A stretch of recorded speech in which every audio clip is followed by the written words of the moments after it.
Hi అండి, ఎలా ఉన్నారు? ఈ వీడియోలో అయితే ఒక చిన్న టాపిక్ అయితే మాట్లాడుకుందాం. టాపిక్ అంటే మరేం లేదండి, just family values, husband and wife value అయితే చిన్న విషయం అయితే మీతో షేర్ చేసుకుందాం అనుకుంటున్నాను. మనం ఏ సిచ్యువేషన్లో ఉన్నా సరే, ఎంత ప్రాబ్లంలో ఉన్నా చెప్పుకునేందుకు మాత్రం మనతో ఉండేది ఫ్యామిలీ మాత్రమే. చాలామందికి ఫ్రెండ్స్ ఉండొచ్చు, బట్ ఫ్రెండ్స్ కన్నా ఎక్కువ అయితే వైఫ్ అండ్ హస్బెండే తప్ప అంతకన్నా మనకి చూసేది మాత్రం ఇంకెవరు ఉండరండి. ఫ్యామిలీలో కూడా అమ్మ వాళ్ళు పిల్లలు ఉంటారు, కాకపోతే వాళ్ళు టెంపరరీ మాత్రమే, అన్నీ చెప్పుకోలేము. మన కోసం ఉండేది మాత్రం హస్బెండ్ ఆర్ వైఫ్ మాత్రమే. రోజు తిట్టుకోవడం, నవ్వుకోవడం యాజ్ హస్బెండ్ వైఫ్ అండ్ అది మధ్యలో కామన్ అనమాట.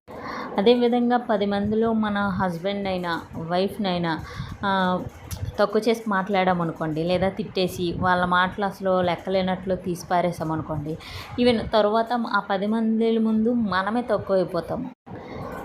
అలా తిట్టేయడం వలన ఏదైనా గసిరేసి, అంటే మాట కాదనేసి నువ్వు అసలు అలా మాట అసలు వాల్యూ లేనట్టు తీసేసినా సరే మనం ఈరోజు గొప్ప అయిపోవచ్చు, తర్వాత మాత్రం మొత్తం టోటల్ ఫ్యామిలీకి ఆ 10 మంది ముందు మనకి వాల్యూ ఉండదనమాట. చులకనగా చూసేస్తారు. మన బిహేవియర్ బట్టి మన ఇంట్లో పిల్లల బిహేవియర్ కూడా ఉంటుంది. ఇప్పుడు ఫర్ ఎగ్జాంపుల్ అని చెప్తున్నాను అనమాట. చక్రి గారిని నేను జస్ట్ ఒకసారి కొట్టానంటే పాతికి 3 సార్లు కొడుతుంది అనమాట. అదేవిధంగా మనము మన హస్బెండ్ అయినా వైఫ్నైనా తిట్టామనుకోండి, మన పిల్లలు కూడా తిడతారు.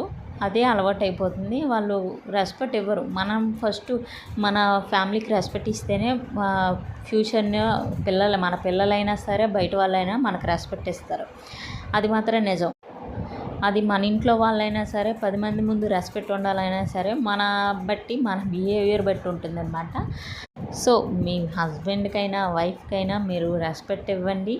10 మందిలో మీతో మాట్లాడినప్పుడు రెస్పెక్ట్ ఇవ్వండి. ఆలోచించండి వాళ్ళు ఏం చెప్తున్నారనేది.